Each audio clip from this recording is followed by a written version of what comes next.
Hi everybody, Sanbonani. Welcome to my channel. Do make sure that you are subscribed, and also you guys do like the video. Okay, it has nothing to do with whether you like this video or not. Whether you like the video or not, you must like it. You know what I mean? Let's confuse the enemy. And also ngeke sizwe ngo-YouTube thina, siyayilike nje ivideo. Uyayibona leyo nto. So please do that, you guys. So listen, I wanted to talk about this interview because, of course, you guys know every time I watch a good interview, I talk about it. But sometimes when I watch a bad interview, I do talk about it. So I was watching Justify, you guys. It is a podcast here on YouTube by Justice, you guys. I love his interviews. Okay, he doesn't ask a lot of questions. He usually just lets the guests tell the story. Okay, and I was watching an interview with Benjamin, who, for me, I was meeting for the first time. Okay, I didn't know who he was, but by the time the interview finished, I was like, I need to know a little bit more about this man. I need to follow him on social media because he has a lot of information to share. I honestly think that if you are a parent, you must watch this interview, whether you have girls, but more especially if you have boys. If you're raising boys, you need to watch this interview. But even if you're not a parent and you're just somebody that cares about, what happens to children in our society, in our communities, around your neighborhood, you must just go watch this interview, because I think that the mistake that we make as society is that we forget about our boys. We pay so much attention to the girls, we forget about our boys, especially relating to the AS and the R. Okay, and we work so hard to protect the girls, but we forget about the boys. And I do think that the R or the AS, when it comes to the boys, it's even more complicated, because in some situations it's men that do such to boys, but in some situations, which is the one that is more complicated and the one that we really don't pay attention to, is when these acts are done by women to these boys. Okay, we forget that there are women pedophiles in our communities. We really do forget that. And every time we see a woman bringing a young man close to them and they're helping them, they're buying them clothes, they're giving them money and all of that, nothing in our mind comes that says, no, man, something is off here. Okay. Now, if you haven't watched an interview, which you are going to watch, because whatever I'm going to tell you is not going to do justice to the interview, guys. It's a story that you need to listen to. Everybody needs to hear Benjamin's story, because it's very important for us as just South Africans to know that stories like this happen in our communities. It could be happening right in your neighborhood. Okay. So Benjamin had a very challenging childhood, you guys. Very, very challenging. I can say he comes from a very poor background. And, when you come from a poor background and then also your mother passes away, your world is turned upside down when it was already upside down. It was that kind of a situation. Most of the time, you guys, you would have, let me not say most of the time, let me just say sometimes in situations like that, you would have people that will be heroes in those situations for the children, where somebody decides that they're going to help a child. Okay. And with him, it was that kind of a situation that started out as a situation of this couple that did not have a child, one of the neighbors. And it was like an ideal situation where they didn't have a child. Here is this boy here that needs somebody to love and care for them and sort of provide for them. And they didn't have any children. What a perfect situation. But this woman, so then obviously, nobody is thinking there's anything wrong when this boy starts spending time at the neighbor's house, whether he was cleaning the yard, he was cutting the grass, he was sweeping whatever it is, or he was being sent to buy groceries, because he even talks about that. He was basically the boy that helped out the family because this couple didn't have a child. And in return, they were buying him clothes, whatever it is that he needed, they were providing it for him. But the thing is, the husband of this home did not spend a lot of time at home. Okay, he worked somewhere far, I guess, because he only came back like maybe like once or twice a month. Okay, so most of the time when Benjamin was spending time at this house, it was just him and this woman.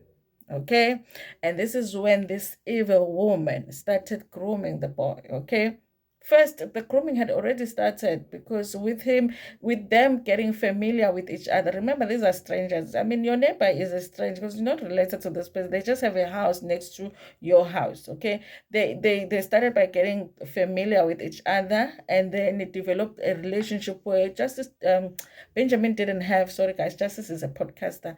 Benjamin didn't have a mother. So if you have somebody that is willing to take that place when a child is missing a mother figure, it's going to be very easy for him to, accept that initiation of a relationship. But no child is thinking that this woman might do something to harm them. Okay, now it gets to this to a point, you guys, where this woman are Benjamin. Not once, not twice. It became a regular thing.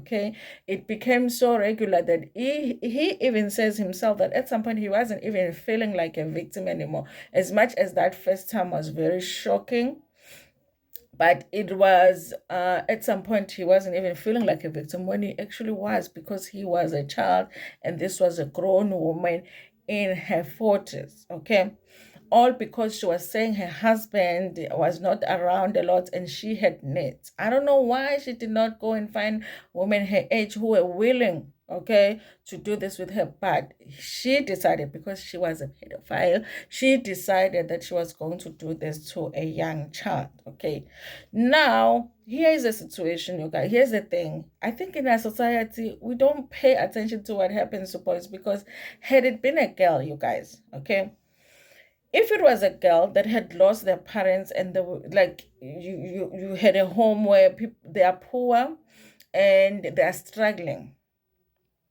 but this girl now starts spending time at the neighbor's house, but the neighbor's house only has a husband that stays in that house. Their wife comes home once a month. Trust and believe that there would be people in the community that would be like, no man, something is not, you know, why is this girl spending so much time? Sometimes it looks like she spends overnight there. Sometimes this man spends, time there or overnight there, because Benjamin still has his house. If it was like that, you guys, I can tell you that some people would have been like, no man, this is very, very suspicious. Okay. Also, when the girl's behavior changes at school, somebody would have paid attention. Is something happening to you? Is somebody touching you? What's happening? If it was a girl, even though sometimes it does happen, even with girls, that even when the behavior of a child changes, nobody pays attention to it, even when they pay attention, but they don't really do anything about it. So I do feel like this situation would have been different if it was a girl. And that's the thing for me that tells me that we don't treat our boys the same way that we treat our girls. We don't protect the boys the same way that we protect our girls, because for some reason in our mind it's very difficult and hard for us to think that women can do that, and they do it in our communities to boys. The same things that men do to young children, some women do to young children. So we need to be paying a little bit more attention, to the kids, what happens with the kids. I mean, he talks about how he was falling asleep at school because, of course, now he was an ex-slave to this woman. He talks about how he will come to school late. He talks about how his results, because he was a very intelligent boy, how his results were not good anymore. All of that, you guys, all of that. He's spending time at this woman's house. The woman is buying him clothes and feeding him and all of that, and spending a lot of time at that house. At school, he's not doing well. He's falling asleep. He's coming to school late, but nobody, not a single person, just says that, you know what, this is something is going on with this young boy. How tragic is that? How tragic is that? This is something that went on for a long time and affected him, affected his relationships when he started getting into relationships. even got to a point where he got married, and then he was in an abusive marriage, and he wasn't the one that was abusive. So it's not even a situation of because of what happened to him as a child he became an abuser. No, he married a woman that had her own issues and started being a being to him. Okay. So listen, you guys, when I say this is an interview that you need to watch, if you care about children, if you want to be somebody that pays a little bit more attention to what's happening in your surroundings, if you are raising boys yourself, okay, this is something that you need to pay attention to, because I think that somehow in our minds we have convinced ourselves that AS happens to girls, but it happens to boys as well, and it happens a lot. Sometimes it's their peers, sometimes it's their teachers, sometimes it's the pastors. Okay, listen, you're not gonna come to my house and be asking to pray for my boy. Okay, that kind of a situation, it happens just like it happens everywhere with the girls, it happens everywhere with the boys. But I do feel like with them it's even more difficult for them to open up, because I feel like the conversations took place more with girls than they took place more with the boys when it comes to anything that has to do with their bodies. That nobody's just supposed to be all over you. This is like your precious thing. Okay, if somebody is wanting to, there's something wrong there, you need to talk to somebody. Those conversations, I feel like we don't have them enough with boys. So for me, this interview, you guys, it's a good one. It might actually be my interview for the month. Okay, it takes the cup. Okay, anyway, you guys, do make sure that you go watch that interview. It's a good one. It's a good story. I was like, listen, where's the book? I need the book. I need the story in a book. I want to read it in the book, because there are so many lessons to it. It's great, you guys, that Benjamin is now a very positively contributing a member of society right now. But the fact that he survived all of that is actually a miracle in itself, because he went through a lot. So do check out the interview. Anyway, you guys, do tell me what you think about this in the comments section, and also like the video before Pumegona, share it with your friends, with your family, and even with strangers. Cool.